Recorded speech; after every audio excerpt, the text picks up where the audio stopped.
Je conseillerais aux gens qui vont se réunir le 10 septembre un approfondissement des choses qui conduira à l'exercice du pouvoir du peuple, par le peuple et pour le peuple, comme c'est inscrit dans notre Constitution. L'événement le plus important, essentiel, c'est le basculement du monde qui vient de se produire en Asie. Entre le 31 août et le 1er septembre, c'est la conférence de l'Organisation de la coopération de Shanghai qui vient de se tenir à Tianjin, en Chine, qui est la ville où s'effectue le montage de nos Airbus là-bas. C'est essentiel parce que ces pays ont convenu d'un certain nombre de choses.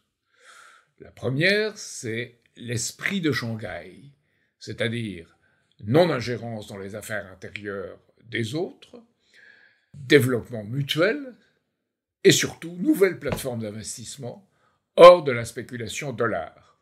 Il s'agit de ce que Poutine, qui était là-bas, a décrit comme un monde à venir polyphonique et à voir avec les yeux du futur. Ça a été dit exactement comme je l'ai dit dans ma campagne présidentielle de 2017, voir avec les yeux du futur. Alors étaient présents à Tianjin Poutine et Xi Jinping, mais aussi Modi. Et c'est le rapprochement entre Modi, Poutine et Xi Jinping qui est le fait absolument fondamental. Là se trouvent à peu près 3 milliards d'êtres humains, plus les autres, ceux qui étaient à Tianjin. Et on arrive, de ce point de vue, à peu près un peu plus de 50% de la population du monde. Et une Chine, avec ces autres pays qui étaient là, qui a contribué à 80% pour la croissance de ces 10 dernières années dans le monde. La somme de ces pays. Alors, nous sommes face à quelque chose d'entièrement nouveau. Un nouvel ordre économique international, une nouvelle architecture de développement mutuel et de sécurité mutuelle qui se dessine. C'est ce que Lyndon LaRouche, El Gazep LaRouche et moi-même défendons depuis plusieurs années. Ce n'est pas le modèle idéal que nous avions conçu, mais c'est un rapprochement, et notre travail aujourd'hui, c'est de contribuer à rendre ce modèle meilleur. Alors, il y a un élément qui est oublié dans les pays occidentaux et qui a été souligné par Kirill Dmitriev, qui est le conseiller de Vladimir Poutine.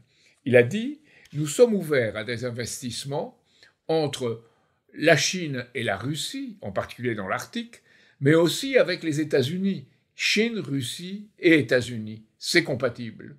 Donc c'est un système qui est ouvert aux pays occidentaux. Il ne s'agit pas d'un bloc contre bloc. Il s'agit d'un système de développement mutuel à l'échelle internationale. Alors cela a été confirmé par un entretien entre Vladimir Poutine et Robert Fico, le dirigeant slovaque, pour la construction d'une centrale nucléaire en Slovaquie. Et Poutine a dit « Nous sommes prêts à collaborer avec Westinghouse, la société américaine. » Donc la Russie et la société américaine. Donc en même temps que la Russie est sous sanctions, voilà qu'il y a toute une série de coopérations qui ont lieu. Et je parlerai maintenant de nos sociétés, de la France.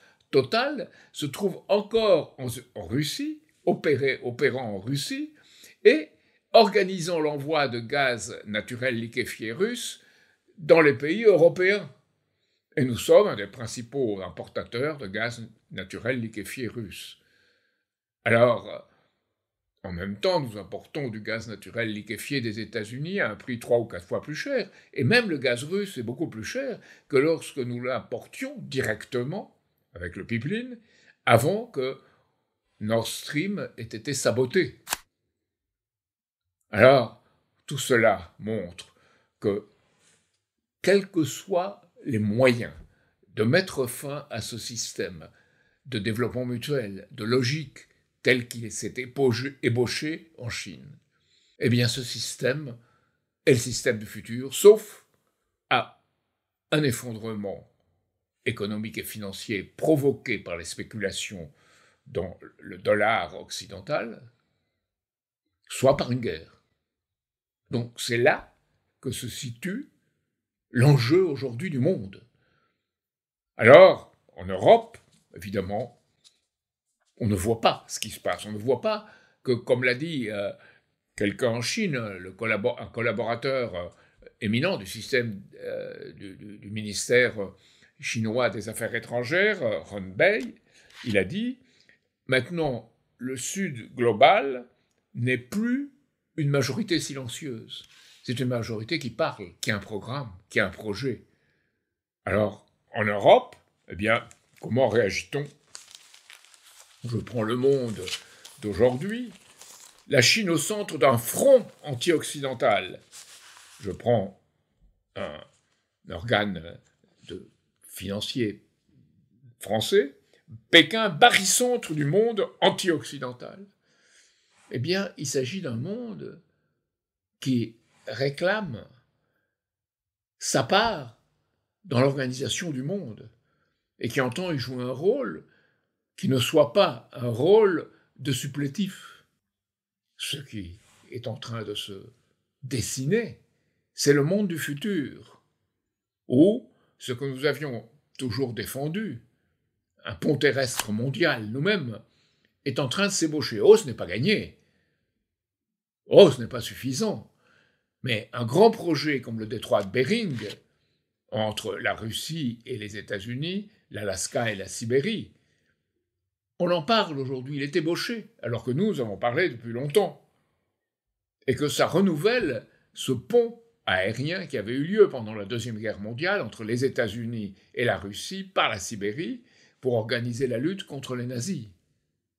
Nous avons ces choses qui reviennent dans un sens du passé, organisant un avenir meilleur. Et on retrouve ce qui a été raté après la mort de Roosevelt, à la fin de la Deuxième Guerre mondiale. Alors ce qui est intéressant, c'est qu'en Chine, il y a eu ce défilé le 3 septembre, le 3 de ce mois, commémorant la victoire chinoise contre le militarisme japonais dans la Deuxième Guerre mondiale. C'est essentiel.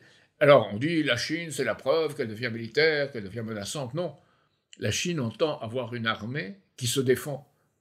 C'est pour ça qu'elle est parvenue aujourd'hui à 600 missiles nucléaires et qu'elle investit plus dans la marine que toutes les autres nations du monde réunies.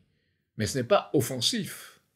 Ça peut le devenir si on va vers une optique d'affrontement à laquelle se dirigent les pays occidentaux. Mais pour l'instant, c'est simplement défensif de ce nouveau système ébauché à Tianjin et qui se développe. Il y a le forum de Vladivostok. Poutine s'y adressera, qui est le forum de l'économie de l'Extrême-Orient, l'économie orientale, pour de grands projets dans l'Arctique. Et là se dessine ce projet de la route nord, qui est le projet par la fin de la glaciation dans ce domaine, qui permet d'accélérer les trajets et de rendre beaucoup plus fructueux et payants les échanges entre, je dirais, l'Est et l'Ouest. Il y a la grande route qui est tracée depuis la Sibérie jusqu'à l'Inde, en passant par la Caspienne, en passant par tous les pays, un certain nombre de pays du Proche-Orient. Ça va jusqu'au golfe Persique et à l'Inde. Il y a la route, une route chinoise, qui, elle, n'est pas nord-sud, comme celle que je viens de décrire, mais est-ouest. Et il y a la force, comme on l'appelle, sibérienne, ce fameux pipeline, qui a été négocié entre la Chine, la Russie et la Mongolie, pour permettre l'approvisionnement de la Chine par la Russie et de toute l'Asie en réalité. Donc il y a ce changement, ce bouleversement du monde. Que voit-on de notre côté? Du côté de l'empire financier qui est en train de vaciller et devenir destructeur occidental. Il y a, si on regarde Wall Street, cette hausse absolument insensée des actions. Ce qu'on peut voir, c'est des rapports absolument inouïs dans la valeur des titres. On peut voir, par exemple, que la bourse américaine, les titres de Wall Street ont augmenté de 260% au cours de ces dernières années. 260%, ce qui est énorme. Et tout ça, de plus en plus avec l'achat de titres à crédit. Alors, augmentation de 260%, mais avec seulement 30% d'augmentation de produit intérieur brut évalué en monnaie. Et tous les ratios montrent l'immensité de cette crise. On voit que, d'une part, le ratio de la valeur totale des actions par rapport au produit intérieur brut n'a jamais été aussi élevé, 2,4 fois aux États-Unis. La valeur totale des actions par rapport aux bénéfices, 25-30 fois. Et la valeur des actions par rapport à ce que l'économie est capable de produire, c'est un différentiel absolument inouï. Donc on est dans une situation de crise accrue parce qu'on voit dans la bourse de plus de gens qui investissent à crédit. Et ça se reflète dans des taux de marge, c'est-à-dire qu'on est obligé de prendre des marges pour emprunter, et on vous demande de mettre une partie de ce que vous avez emprunté comme garantie. Ces taux de marge augmentent énormément, donc ça montre qu'on achète de plus en plus ces actions à crédit. Et d'autre part, commencent à réapparaître les fameuses SPAC, c'est des actions SPAC, c'est des actions qu'on introduit en bourse comme des coquilles vides, simplement un titre avec de l'argent. Et on spécule sur la capacité d'acheter des choses avec ces titres. Ça a très mal marché la première fois. Il y a eu un spéculateur qui a opéré ces actions, il s'appelait Chamath Palihapitiya, et il a joué sur ça s'est très mal passé. Donc là, évidemment, on est dans quelque chose qui est aussi extraordinairement spéculatif. Et on est devant un système, donc, qui tient par les taux d'intérêt. Les taux de la Fed sont 4,25, 4,50%, on parle de les baisser, il y a toute une bagarre qui accroît l'instabilité. Parce que Trump veut se mêler des affaires de la Fed. Ce qui, dans le système existant, et je parle bien du système existant, est un facteur encore plus grand d'instabilité, surtout qu'il veut baisser les taux d'intérêt. Si on baisse les taux d'intérêt, certes, on favorise peut-être les investissements dans l'économie, mais on crée une inflation énorme à cause de cette distance qu'il y a, de cet écart énorme qu'il y a entre l'économie productive et l'économie financière spéculative. Et Trump a mis au sein du Conseil des gouverneurs de la Réserve fédérale américaine Stephen Miran, qui auparavant était le conseiller pour les affaires financières et économiques de la Maison-Blanche. Stephen Miran est un spéculateur dans tous les produits, et en particulier dans les produits financiers dérivés. Scott Bessent veut faire payer aux Occidentaux la crise du système américain. Il a dit « Les États-Unis continueront à être importateurs, avec les tarifs, on va mettre de l'argent, et de plus, les dollars qu'acquerront les autres pays, on va les obliger de les mettre dans des bons du trésor à 100 ans. » Voilà, c'est pensé vraiment complètement hors de toute rationalité, et encore plus hors de toute rationalité en ce qui concerne la composition actuelle de la Réserve fédérale. Lisa Cook, qui est un membre de la Réserve fédérale, Trump a dit « je la vire ». Il n'a pas le droit. Mais il a dit « je la vire ». Lisa Cook résiste, ça va devant les tribunaux, et les tribunaux s'opposent à Donald Trump. Donc on est dans une confusion extrême qui se trouve encore plus aggravée par la spéculation sur les crypto-monnaies. Trump veut faire des États-Unis un empire des crypto-monnaies. Il était contre il y a 4 ou 5 ans. Aujourd'hui, il est pour.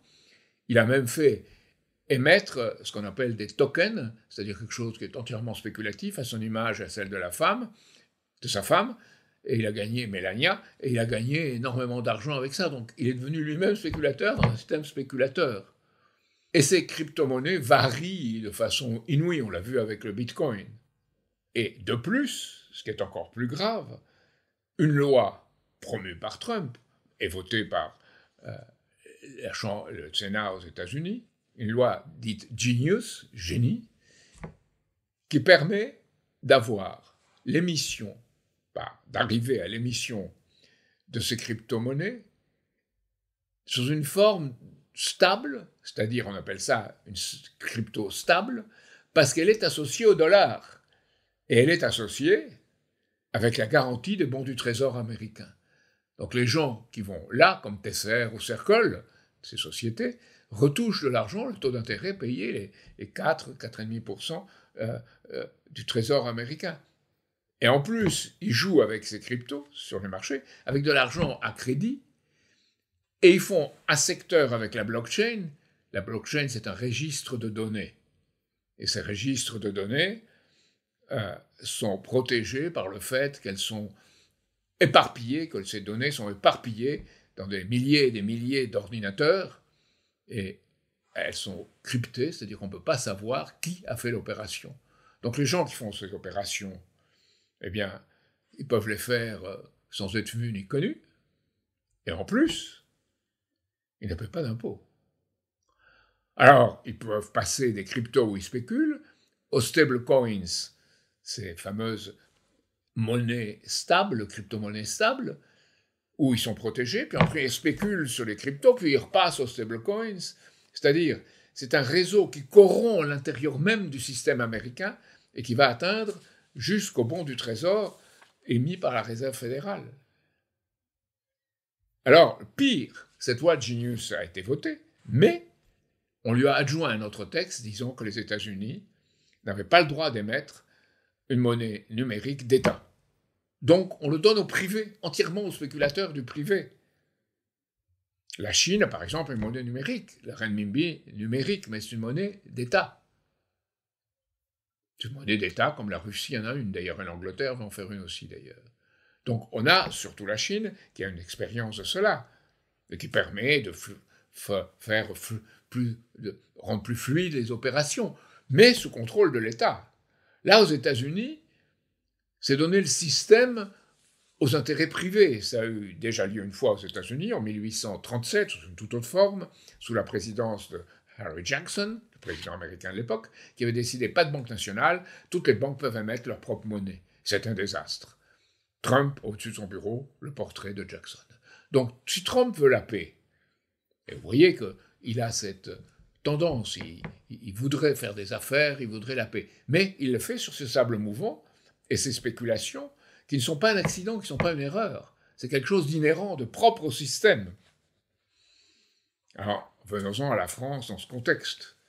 La France, dans ce contexte, elle a 114% de taux des dépenses par rapport au produit national brut.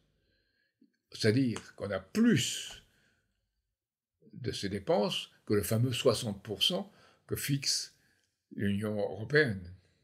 Et notre taux par rapport au produit intérieur brut, notre taux de déficit budgétaire est de plus de 6%. On peut évaluer plus ou moins. Donc le taux était fixé par l'Europe à 3%. Donc dans le contexte de l'Europe, et alors que nous avons à peu près ces 114, bientôt 120%, et beaucoup plus de 3%, et que l'Allemagne, elle, n'a que 60%, et un peu moins de 3%. Comment faire un système d'ensemble avec ça? C'est complètement désarticulé. Et nous sommes devant cette crise, qui n'est pas une crise de la dette en soi, c'est une crise de la mauvaise dette, parce que nous avons fait des mauvais crédits et nous avons mal investi. Et nous sommes arrivés à un système où les taux d'intérêt sont supérieurs, très supérieurs, au taux de croissance réel de l'économie, même au taux de croissance en monnaie.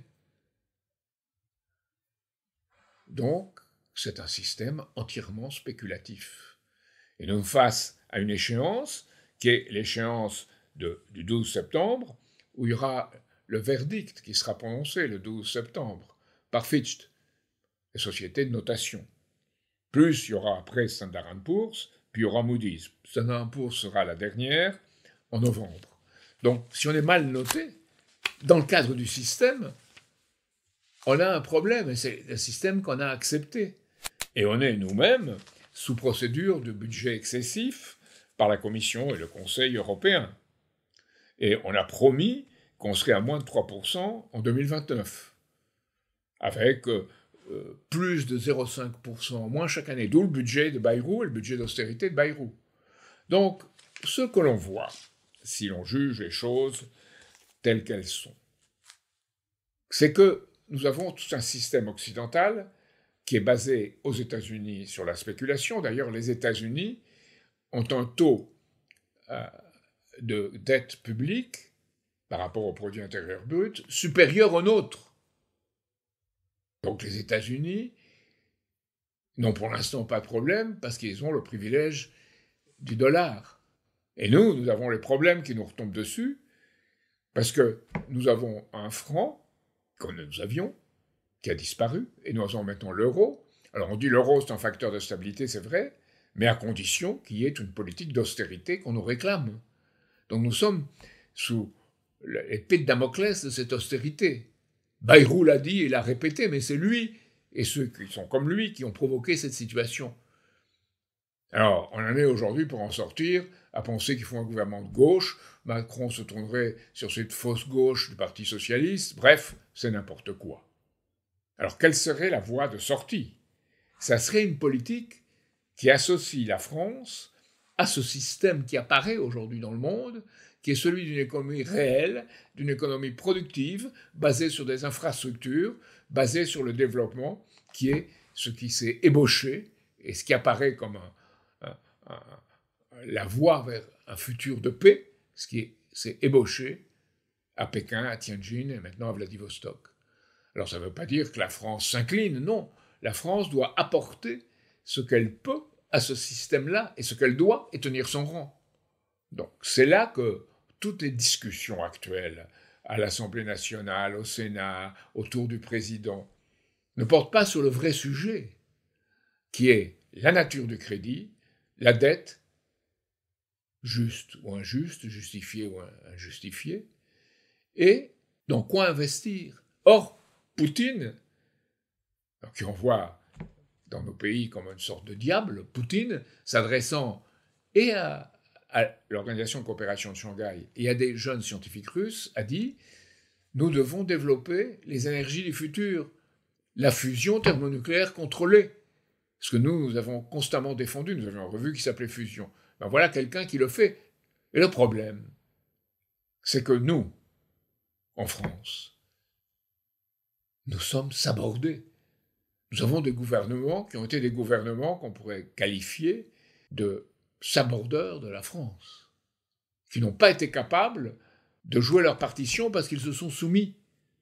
Et ils se sont soumis au pouvoir financier qui lui-même a occupé les États-Unis. Car ce n'est pas l'intérêt du peuple américain, ce n'est pas l'intérêt de la nation américaine, c'est des intérêts qui ont occupé les États-Unis et qui sont ces intérêts financiers. Ce que j'ai dénoncé dans toutes mes campagnes présidentielles, le monde de la City et de Wall Street. Tant que la politique extérieure de la France ira dans le sens de cela, ce sera un désastre et l'austérité. Ce sera une force qu'on essaye de maintenir par le réarmement militaire.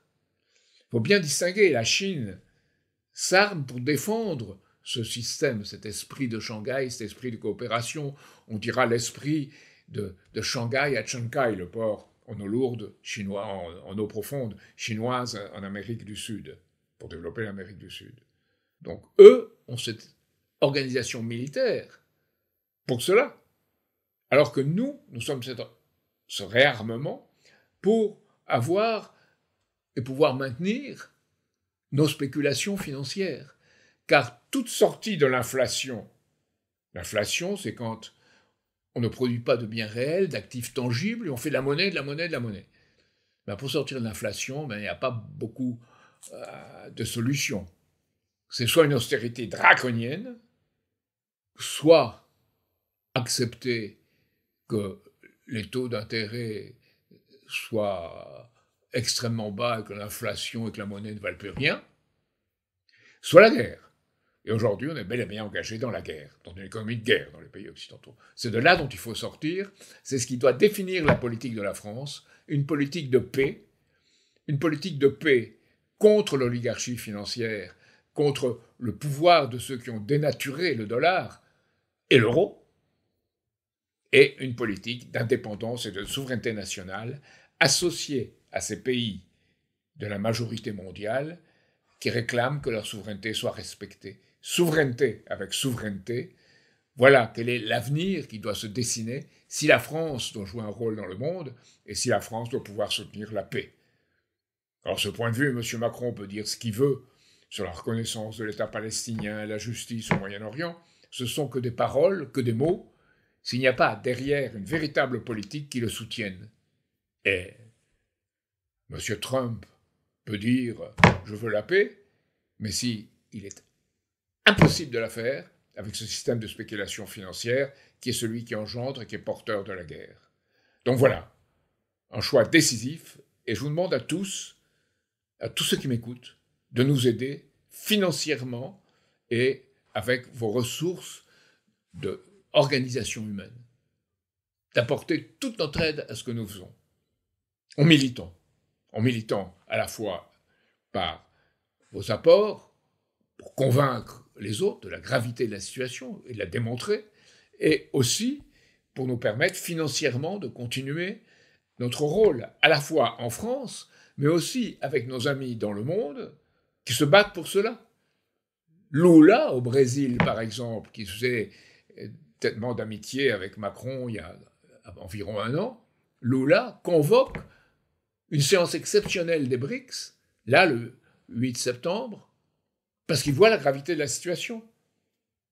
En France, nous ne sommes capables que d'aller avec les autres, Ursula von der Leyen, faire une sorte de tapisserie devant Donald Trump, avec obséquiosité, sans politique, sans alternative, autre que la guerre, la guerre, la guerre. Eh bien, il faut sortir de ça. Et je vous demande, aidez-nous, aidez-vous pour sortir de cette chose que je pourrais considérer un véritable enfer terrestre, pour reprendre les propos d'un pape, un enfer terrestre, ou, si on veut le dire dans un sens laïque, une politique de désintégration incontrôlée.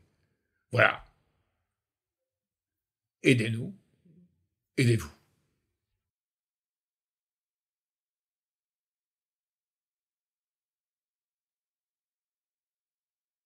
Je conseillerais aux gens qui vont se réunir le 10 septembre de ne pas se ruer aveuglement dans le cockpit de l'avion, puisque l'avion n'a pas de pilote aujourd'hui, l'avion de la France, et d'organiser des séances à la fois où on bloque les choses, mais on se bloque pour se réunir et pour se qualifier. Et il faut écouter ceux qui peuvent vous qualifier. Et se qualifier, ça veut dire être apte à devenir citoyen français, patriote, et aussi citoyen du monde, capable de s'intéresser aux affaires du monde. Sans cela, toutes les manipulations des uns et des autres, la violence d'une minorité de policiers lancés contre vous, et aussi le chantage au chaos, seront utilisés pour empêcher ce mouvement de se développer. Il doit se développer par, je dirais, une participation à un approfondissement des choses qui conduira à l'exercice du pouvoir du peuple, par le peuple et pour le peuple, comme c'est inscrit dans notre Constitution. Petit aparté pour faire appel à vous, peuple de France, peuple souverain. Nous faisons appel à votre soutien quand vous connaissez certainement l'adage: «Le mensonge prend l'ascenseur quand la vérité prend l'escalier». Vous savez également que la bêtise est désormais un outil, une arme de l'oligarchie contre notre population, et la belle France n'est pas celle de la mesquinerie, du chamaillage, du chipotage, mais celle de la pensée, celle de l'action et celle d'un effort commun. Donc, nous faisons appel à vos adhésions, à vos dons et à ce que vous nous contactiez pour, agir. Et n'oubliez pas que, contrairement à ce que l'on rétorque souvent, que c'est le combat de David, contre Goliath, n'oubliez pas que c'est David qui a gagné.